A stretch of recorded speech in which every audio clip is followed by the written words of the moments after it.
बोलो जयकारा। बोलो मेरे श्री गुरु महाराज की जय। श्री सतगुरुदेव भगवान की जय। श्री नंगली निवासी भगवान की जय। श्री परमहंस दयाल जी महाराज की जय।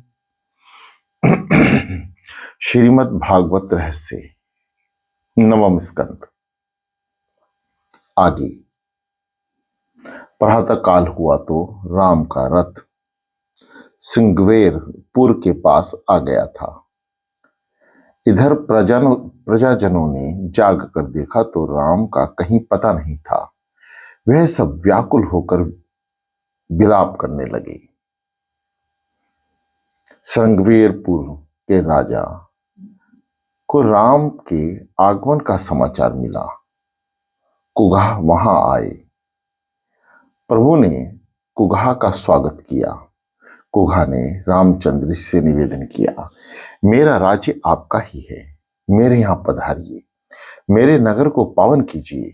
रामचंद्र जी ने 14 वर्ष तक मैं किसी भी नगर में प्रवेश नहीं कर सकता। श्री रामचंद्र जी बोले, 14 वर्ष तक मैं किसी भी नगर में प्रवेश नहीं कर सकता। एक दिन व्रत किया और दूसरे दिन फलहार। रामचंद्र जी मंत्री जी से कहने लगे, अब आप अयोध्या वापस लौटें। विपत्ति के समय में भी महापुरुष धैर्य रहित नहीं होते। मेरे पिताजी से मेरा प्रणाम कहना। सुमंत बोले, सीता जी को तो मेरे साथ भेजिए। सीता जी दशरथ जी का बड़ा आधार होगी। सीता जी बोली, मंत्री जी मैं नहीं जाऊंगी। मैंने जनकपुर का वैभव भी देखा है और अयोध्या का भी देख लिया। मैं तो वहीं रहूंगी जहां मेरे पति को रहना है। सुमंत अकेले ही लौट गए। राम ने राजा गुहक के बट वृक्ष का दूध मंगवाकर केश में डाला और जटा बनाई। रघुनाथ जी तपस्वी हो गए। गुहक वे देख ना सके और मूर्छावश धरती पर जा गिरे। गंगा पार करनी थी, सो गंगा किनारे आए। लक्ष्मण जी ने केवट को पुकारा और पूछा, क्या तो हमें पार ले जाएगा? केवट अपनी नौका में से ही कहने लगा, मैं तुम्हारा मर्म जानता हूं। लक्ष्मण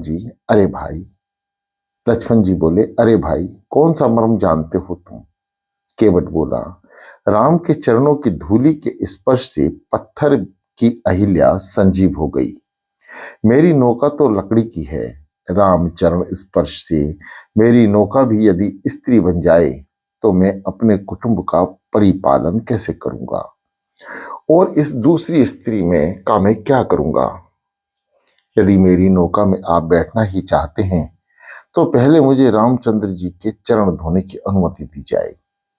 उनके चरण धोकर धूली साफ करने के बाद ही मैं उन्हें अपनी नौका में बिठा दूंगा।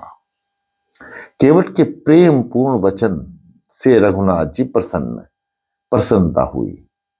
उन्होंने केवट को अपने पास बुलाया और लकड़ी का बर्तन लेकर आया और कहने लगा कि मेरी इच्छा है कि मैं आपके चरण पखारूं। रामचंद्र जी सोच रहे थे कि मेरे दोनों पांवों में स्वामी तो यहां है ही नहीं, अब तीसरा आ गया। वशिष्ठ जी ने न्याय किया था, निर्विकारी लक्ष्मण दक्षिण चरण की सेवा करेगा और सीता जी वाम चरण की। केवट भाग्यशाली था, वह दोनों चरणों की सेवा कर सका। गंगा जल से दोनों पांव पखारने लगा। बड़ी लगन से पांव पखारे। मेरी इच्छा पूर्ण होने दीजिए। जिन चरण की चरणना पादुका भरत राखो लो लाई, सोई चरण केवट धोई लिए तब हरि नाव चलाई। भजमन राम चरण सुखदाई। ये केवट पूर्व जन्म में शीर समुंदर में कच्छप था। वह नारायण की चरण सेवा करना चाहता था। लक्ष्मी जी और शेष ने अनुमति नहीं दी। आज लक्ष्मी जी सीता बनी है और शेष लक्ष्मण। अगले जन्म में तो दोनों ने अपने मुझे नारायण चरणों की सेवा ना करने दी। आज आप दोनों खड़े हैं और मैं सेवा कर रहा हूं। केवट ने राम लक्ष्मण सीता को गंगा पार कर दिया। केवट ने उसको साष्टांग प्रणाम किया। राम जी ने सोचा कि इसे कुछ देना चाहिए, किंतु क्या दूं, मेरे पास कुछ नहीं है। तो नहीं, सीता जी राम जी का मनोभाव जान गई। उन्होंने अपनी अंगूठी राम को दे दी। रघुनाथ केवट को वह अंगूठी देने लगे। हम तुझे दाम के रूप में नहीं, सेवा के उपहार के रूप में देते हैं। केवट ने कहा, मेरी प्रतिज्ञा है कि साधु संतों को बिना दाम ही पार लगाऊंगा। श्री राम बोले, प्रसाद के रूप में ले लो। केवट ने कहा, आज का प्रसंग प्रसाद लेने के जैसा ही नहीं है। 14 वर्ष के वनवास की समाप्ति के बाद जब आपका राज अभिषेक होगा तभी मैं प्रसाद लूंगा। केवट ने अंगूठी लेने से बार बार इनकार किया तो लक्ष्मण जी ने उनसे स्वीकारने के लिए आग्रह करने लगे। तो केवट ने कहा, मैं और राम एक ही जाति के हैं, मैं अपने भाई से दाम कैसे लूं। केवट केवट से उतराई क्या लेता हूं। केवट केवट से क्या उतराई लेता है।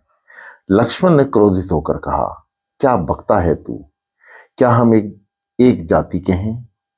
केवट बोला, मेरी और आपकी नहीं, किंतु मेरी और रामचंद्र जी की जाति एक है। मैं गंगा नदी का केवट हूं, लोगों को गंगा पार कराता हूं। तो श्री रामचंद्र जी संसार सिंधु के केवट हैं, लोगों को संसार सागर पार करा देते हैं। इस जीव को भी संसार सागर के किनारे लगा दीजिए। जासु नाम सुमिरत एक बारा, उतर ही नर भव सिंधु अपारा। राज्य अभिषेक के समय केवट आ नहीं सका था, क्योंकि रामचंद्र जी विमान द्वारा अयोध्या लौटे थे। किंतु रामचंद्र जी ने उसे याद करके गुहक द्वारा प्रसाद भिजवाया था। अब तीनों आगे बढ़ने लगे। सीता जी सहजिक विवेक और संकोच से चलती थी। आगे राम चल रहे थे, बीच में सीता जी और अंत में लक्ष्मण जी। राम और लक्ष्मण के बीच चल रही सीता की शोभा की क्या बात करें। ब्रह्म जीव विच माया जैसी, मानो जीव और ब्रह्म के बीच माया चल रही है। पगडंडी बड़ी संकरी थी। लक्ष्मण जी कांटों पर चल रहे थे। राम से ये देखा ना गया। उन्होंने लक्ष्मण को आगे और स्वयं सीता के पीछे चलने लगे। रास्ते में मुकाम किया। गांव के लोग दर्शनार्थ आए। स्त्रियां सीता जी को वंदन करती जा रही थी। ग्रामजन आपस में बात कर रहे थे। ऐसे सुकुमारों को वन में भेजते हुए कैकई को लाज तक न आई। गांव की स्त्रियों ने सीता जी से पूछा, ये दोनों आपके क्या लगते हैं। सीता जी ने कहा, जो गोरे हैं वे मेरे देवर जी हैं। राम का परिचय शब्द से नहीं, आंखों के संकेत से दिया। श्रुति ने भी परमात्मा का वर्णन निषेध पूर्ण किया है। ना इति ना इति। राम सीता ने धर्वासन पर शयन किया। गुहक और लक्ष्मण जी चौकसी करने लगे। गुहक ने कैकई के विषय में कटु वचन सुनाए तो लक्ष्मण जी ने उसे समझाने लगे। ये उपदेश लक्ष्मण गीता नाम से प्रसिद्ध है। मुखस्य दुखस्य न कोपहि दाता। मनुष्य को उसका कर्म ही सुख या दुख देता है। इस सृष्टि का आधार ही कर्म है। इसी कारण से ज्ञानी परमात्मा किसी को भी दोषी नहीं मानते हैं। रामचंद्र जी स्वेच्छा से ही वनवासी बने हैं। सीताराम के चरण बिंद का नित्य स्मरण ही परमार्थ है। सखा परम परमार्थ यहू, मन कर्म वचन राम पद ने हूं। सुख दुख का कारण जो अपने अंदर ही खोजे वह संत है। ज्ञानी पुरुष सुख दुख का कारण बाहर नहीं खोजते हैं। मनुष्य के सुख दुख का नाता बाहर जगत से कोई नहीं है। ये कल्पना ही भ्रमक है कि मुझे कोई सुख दुख दे रहा है। ऐसी कल्पना तो अन्यों के प्रति बैर भाव जगाएगी। वस्तुतः सुख या दुख कोई दे ही नहीं सकता। ये मन की कल्पना मात्र है। सुख दुख तो कर्म का ही फल है।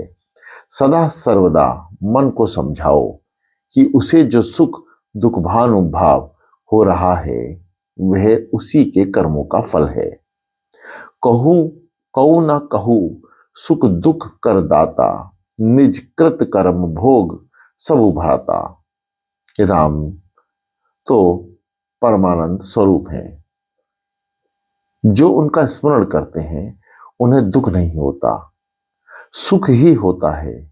जो उनको दुख होने का तो कोई प्रश्न ही नहीं। उनके मन में कैकेयी के प्रति कोई मन दुख नहीं है। राम को कर्म का बंधन तो है नहीं, वे कर्म से परे हैं। वे अपनी इच्छा से ही प्रकट होते हैं। जीव को अपने कर्म के कारण जन्म लेना पड़ता है। ईश्वर स्वेच्छा से प्रकट होते हैं। फिर भी परमात्मा लीला करने के लिए प्रकट हुए, सो कर्म की मर्यादा में रहते हैं।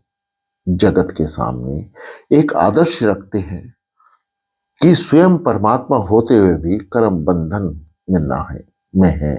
वे स्वेच्छा से ही अवतरित हुए हैं। जीव अपने कर्म से जन्म लेता है। राम कथा कई ग्रंथों में वर्णित की गई है। कैकेयी ने राम को वनवास दिया। कौशल्या माता को अति दुख हुआ। रामचंद्र कहते हैं कि यह मेरे कर्मों का फल है।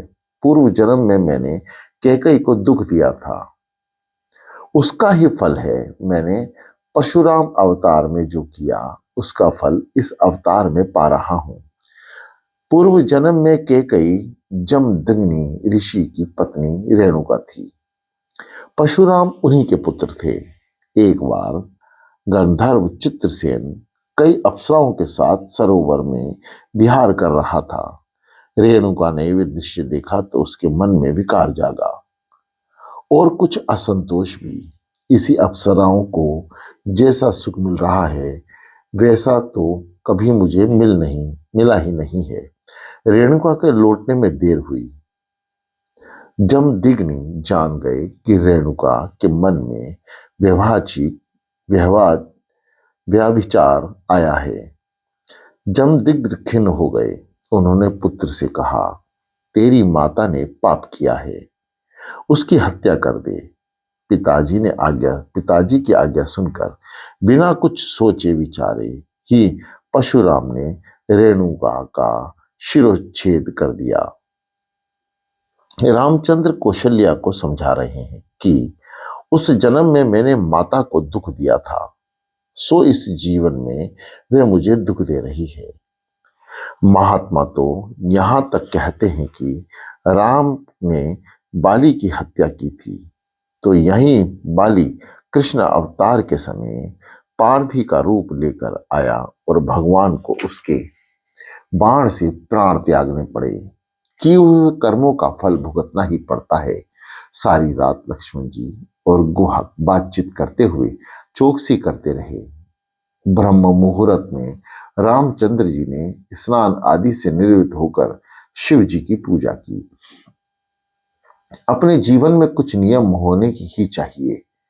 जिसके जीवन में कुछ शुभ संकल्प नहीं है वह पशु से भी अधम है।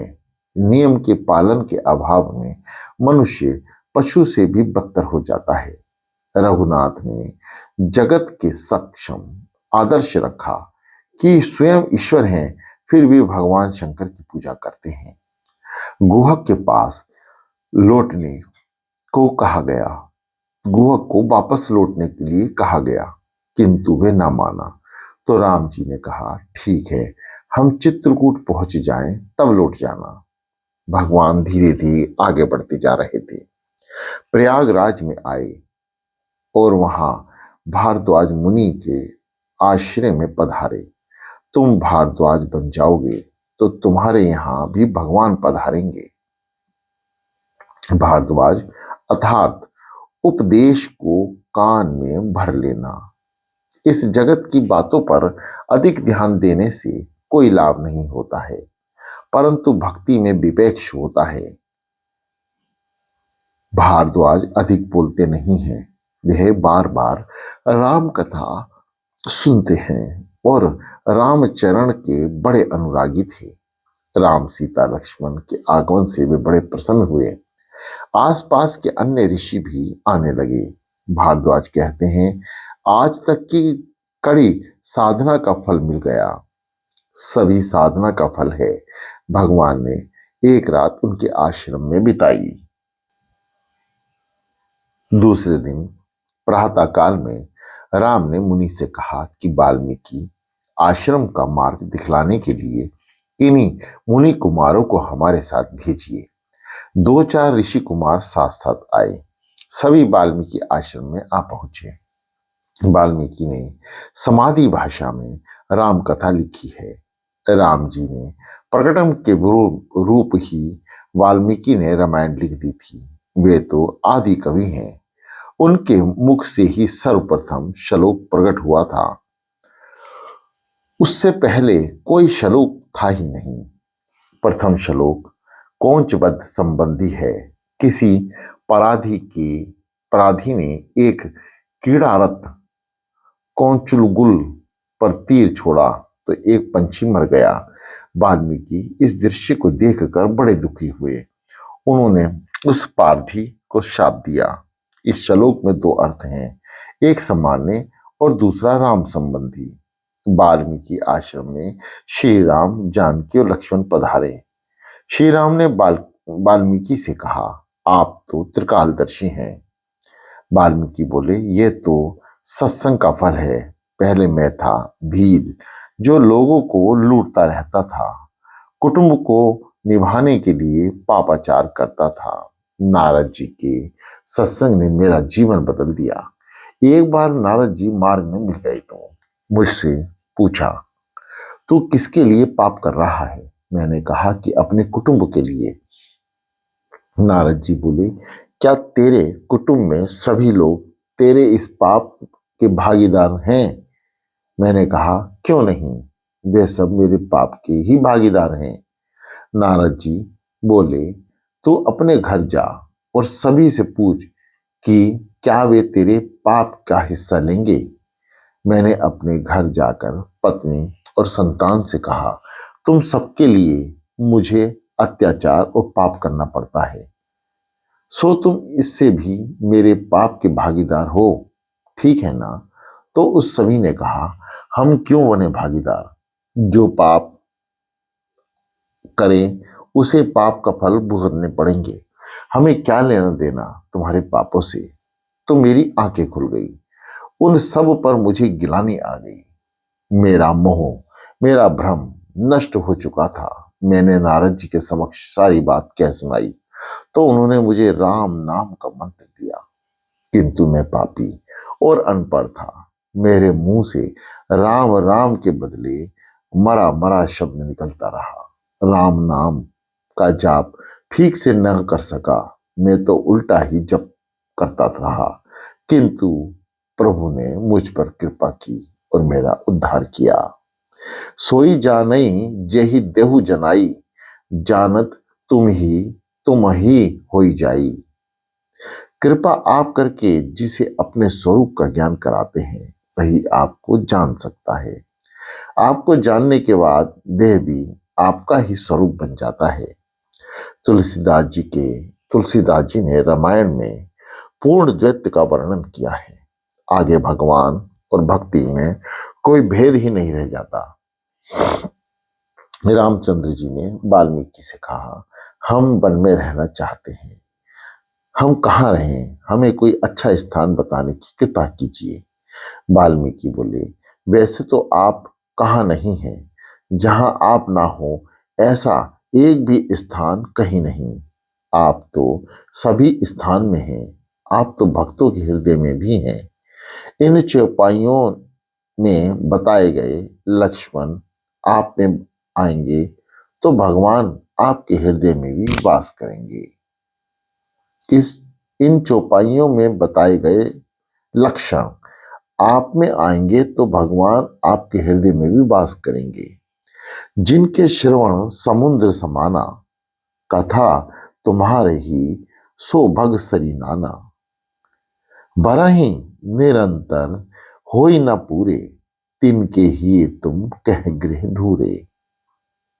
राम क्रोध मद मान न मोहा, लोभ न क्षोभ न राग न द्रोहा। जिनके कपट दंभ नहीं माया, जिनके हृदय बसहु रघुराया। सबके प्रिय सबके हितकारी, दुख सुख सरिसिस प्रसंग का कारी।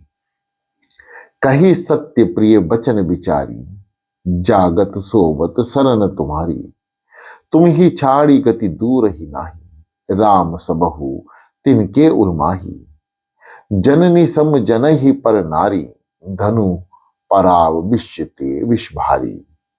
जे पर शही पर संपत्ति देखी, दुखित होत हिम पर सिपत बिसेखी।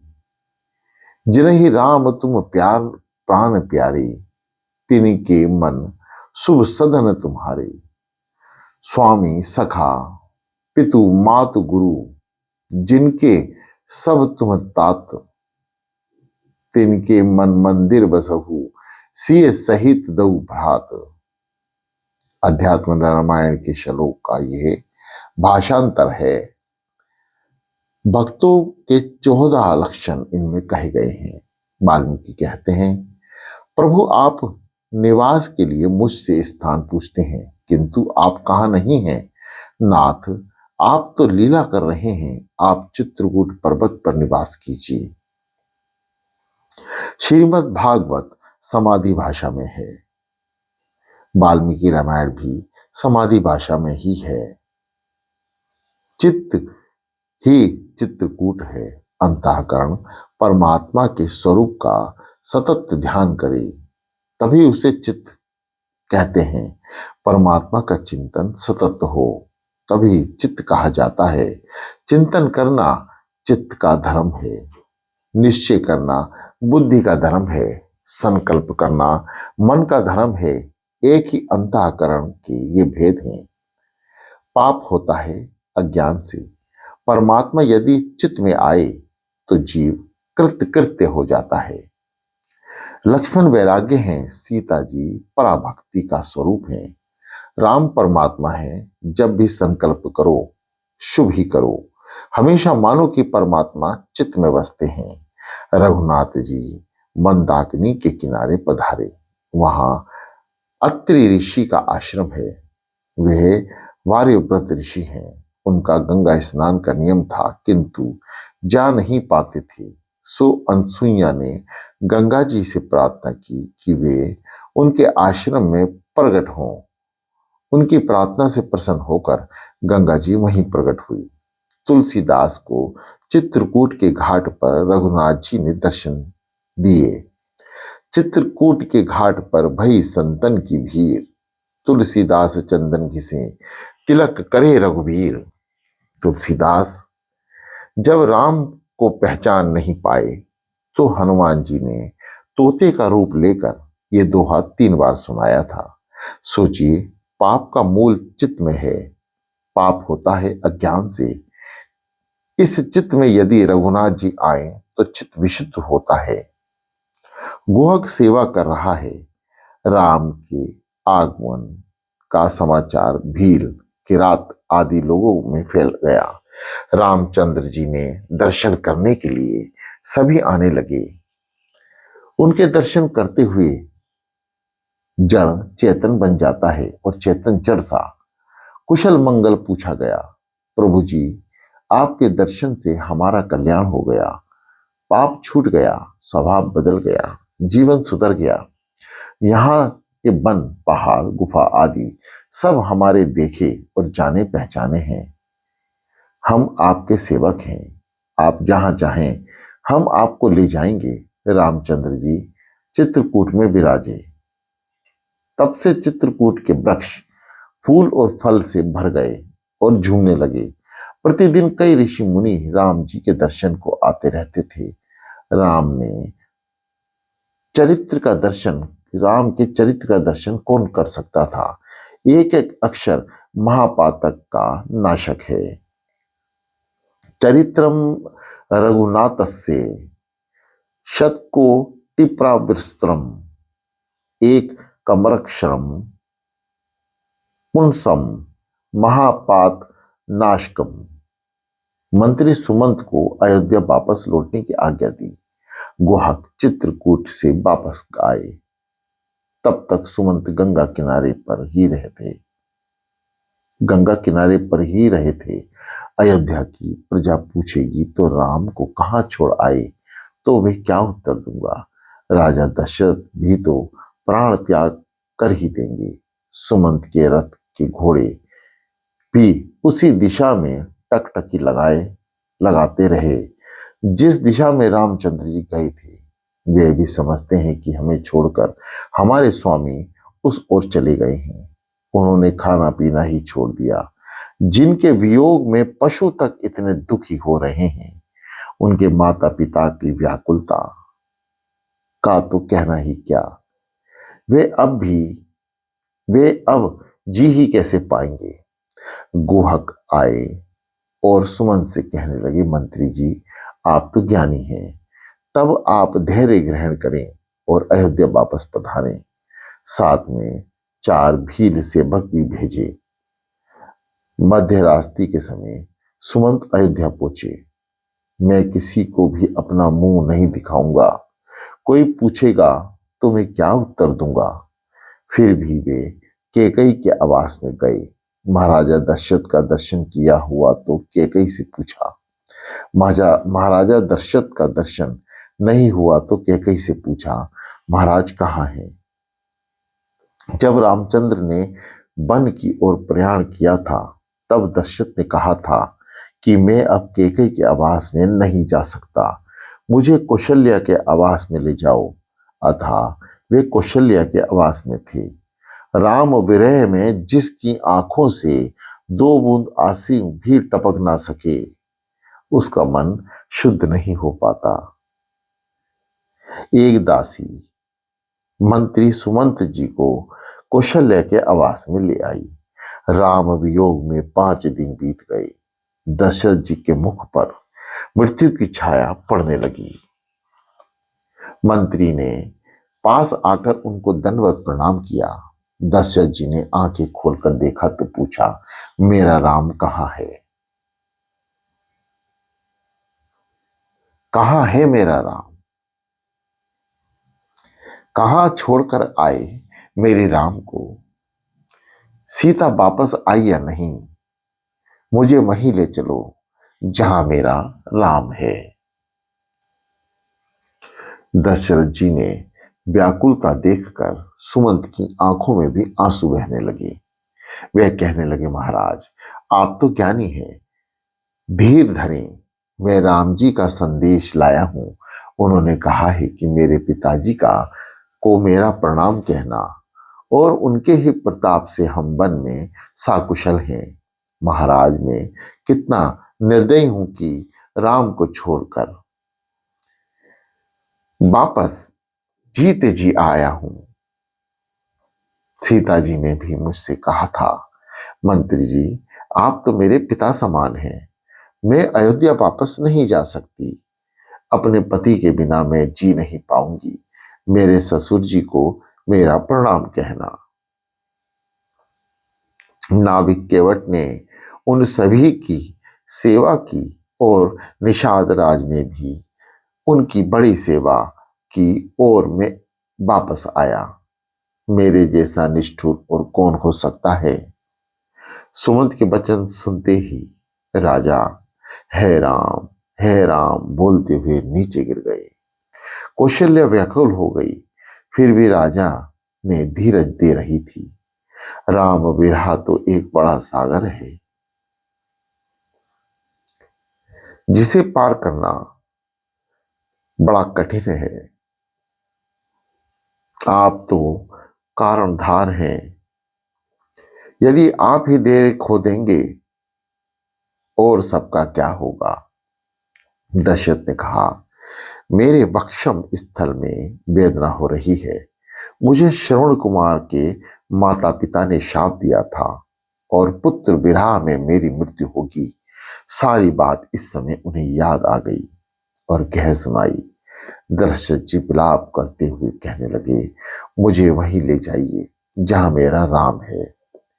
अपनी स्त्री से कहने में आकर मैंने अपने सुयोग्य पुत्र को वनवास दिया। मध्य रात्रि को समय था। राजा ने राम राम कहते हुए देह त्याग कर दिया। राम राम कही राम कही, राम राम कही राम, तनु परिहरि रघुवर विरे रहु गौ सुधाम। दशरथ जी का राम प्रेम और राम विरह इतना हार्दिक था कि उनके प्राण पखेरु उड़ गए। सभी विलाप करने लगे। सारे नगर में कोहराम मच गया। गुरु वशिष्ठ जी संतावना देने लगे। उन्होंने सेवक को आज्ञा दी कि कई देश में जाओ और भरत शत्रुघ्न से कहो कि गुरुजी ने उनको शीघ्र बुलाया है। भरत शत्रुघ्न आ पहुंचे। उन्हें राम में अपशकुन भी बहुत हुए। उन्हें मार्ग में अपशकुन भी बहुत हुए। सभी बाजार और कारोबार बंद थे। लोगों ने श्याम वस्त्र धारण किए हुए थे। भरत जी को समझ नहीं पा रहे थे कि वह सब क्या है। भरत के आगमन का समाचार सुनकर कैकेयी बड़े आनंद से दौड़ती हुई उसका स्वागत करने आई। भरत ने पूछा, कहाँ है मेरे पिताजी? कुशल तो है ना? कैकेयी, क्या बताऊं तुम्हें, सारा साम्राज्य चला जा रहा था किंतु मैंने बचा लिया। मंत्रा की राय के अनुसार तेरे पिता से मैंने वरदान मांगे, सो वे राज्य तुम्हारा है।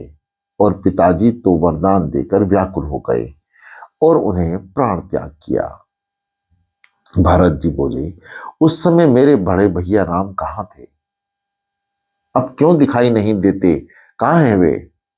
कैकेयी बोली, वे तो वन में है। मेरे वरदान के अनुसार उसे वनवास दिया गया है। सारी बातें जानकर भरत का हृदय दुख से कतार हो गया। अपनी माता के लिए उनके मन में बड़ा क्रोध और तिरस्कार उमड़। मेरे बड़े भैया को वनवास देते हुए तुम्हें लाज न आई? ऐसा अशुभ वरदान मांगते हुए तुम्हारी जीभ क्यों ना कट गई? शत्रुघ्न ने मंत्रा को देखा तो उन्होंने उसे एक लात लगा दी। भरत शत्रुघ्न कौशल्या के पास आए। माता का विरह संतप्त रूप उनसे देखा ना गया। भरत जी को तो मूर्छा आ गई। भरत जी कौशल्या माता से कहने लगे, माता, राम कहाँ होंगे? इन सभी अनर्थों का मूल मैं ही हूं। कैकेयी के वरदान में यदि मेरी रंच मात्र भी संपत्ति है तो मुझे मात पितु हत्या का फल मिले। कौशल्या बोली, बेटे धीरज रख, शोक का त्याग कर। राम तो हंसता हुआ गया है वन में। तेरे पिता ने प्राण त्याग किया। मेरा भाग्य भी रूठा हुआ है। मैं ही हूं इस अनर्थ का कारण। अब भी मेरे प्राण शेष क्यों हैं? प्रातः काल के समय सरयू नदी के किनारे महाराज दशरथ के पार्थिव देह का अग्नि संस्कार किया गया। दशरथ महाराज की आज्ञा थी कि राम को वनवास देने में यदि भरत की भी सम्मति हो तो उसके हाथों अग्नि संस्कार मत कराना। दशरथ की पत्नियां भी जलकर सती होने जा रही थी किंतु भरत जी ने उन्हें वैसा न करने दिया। 15 दिनों के बाद शोक सभा का आयोजन हुआ। वशिष्ठ सहित कई ऋषि मुनि वहां उपस्थित थे। सबसे पहले वशिष्ठ जी ने महाराज दशरथ का गुणगान किया और शोकांजलि दी। फिर उन्होंने राजकुमार राम की भूरी भूरी प्रशंसा की और भरत से कहा कि पिताजी की आज्ञा शिरोधार्य करके राम के वनगमन किया है। दशरथ जी स्वर्ग में सिधारेंगे, अतः कल हम तुम्हारे राज्य अभिषेक करेंगे। किंतु भरत को ये बात स्वीकार्य नहीं थी। उन्होंने बहुत समझाया गया, विधाता की गति अति क्रूर है। जिसे ब्राह्मण का शरीर मिला है, फिर भी वे वेद शास्त्र जानता नहीं हो और अपने धर्म को छोड़कर विषय भोग में लीन रहता है, उसका शोक करना ही चाहिए। बोलो जयकारा, बोलो मेरे श्री गुरु महाराज की जय।